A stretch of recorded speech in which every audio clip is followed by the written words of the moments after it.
அன்பின் ஆண்டவராகிய இயேசு கிறிஸ்து தாமே தம் அன்பின் பிரசன்னத்தினாலே நம் உள்ளங்களை நிரப்புவாராக.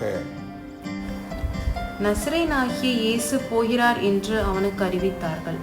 அப்பொழுது அவன், இயேசுவே, தாவீதின் குமாரனே, எனக்கு இரங்கும் என்று கூப்பிட்டான். லூக்கா 18:37.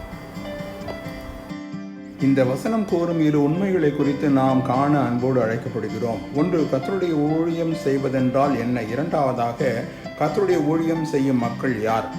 கர்த்தருக்கு ஊழியம் செய்வதென்றால் மேடை ஏறி வசனத்தை சுய மேன்மைக்காக பிரசங்கிப்பதல்ல, இறையியல் கூடத்திலே கேட்ட உலகவியலை விளக்கும் தன்மையும் அல்ல, சொந்த கதைகளை கூறி கூட்டத்தின் மக்களை வசப்படுத்துவதோ அல்லது சத்தம் உயர்த்தி பயமுறுத்தி கலக்கமடையும் செய்யும் முயற்சியோ அல்லவே அல்ல. கர்த்தருக்கு உண்மையாய் ஊழியம் செய்வதென்றால் ஆண்டவராகிய இயேசு கிறிஸ்துவை அமைதலுடன் பின்பற்றுவதும், கேட்போருக்கு ஆண்டவராகிய இயேசு கிறிஸ்துவை மாத்திரம் அடையாளம் காட்டுவதுமே ஆகும்.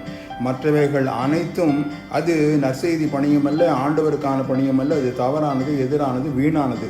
ஒரு மக்கள் கூட்டமே ஆண்டவர் கரத்தின் கருவிகள், ஆண்டவருடைய ஊழியக்காரர்கள். கர்த்தருடைய ஊழியக்காரர்கள் யார்? கூறப்பட்ட வேத வசனத்திலே ஏராள மக்கள் கூட்டமாக பின் சென்றாலும் ஒரு சாராரே கேட்ட அந்த கண் பார்வையற்ற மனிதனிடம் நசரேயனாகிய இயேசு போகிறார் என்ற நற்செய்தியை அறிவித்தார்கள்.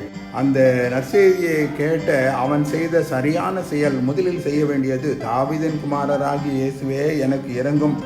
ஆண்டவரிடம் பிறரை வழிகாட்டினாலும் அல்லது நாமே நம்முடைய தேவைகளுக்காக அவரிடம் வந்தாலும் முதலில் செய்ய வேண்டிய முக்கியமான முதன்மையான காரியம், தாவீதின் குமாரராகிய ஆண்டவராகிய இயேசுவே, இரட்சகராகிய இயேசுவே, மீட்பராகிய இயேசுவே, எங்களுக்காக மரித்த இயேசுவே, எங்களை தேடி வந்த ஆண்டவராகிய இயேசுவே, எங்களுக்கு இரங்கும் என்பதாகும். நம் தேவைகள் அல்ல, ஆண்டவரிடம் நம் பரிதாப நிலையை உணர்ந்த மக்களாக கர்த்தராகிய இயேசு கிறிஸ்துவே, எனக்கு இரங்கும் என்று கூற வேண்டும். அத்தகைய மேன்மையான வழிநடத்தலை ஒவ்வொரு நாளும் நாம் பெறும்பொழுது அவர் நம்மோடு இறங்கி செயல்படும் ஆண்டவராக இருக்கிறார். ஆண்டவரின் இரக்கத்தை பெற்று ஆசீர்வாதம் பெறுவோமா? ஆமேன். God bless you.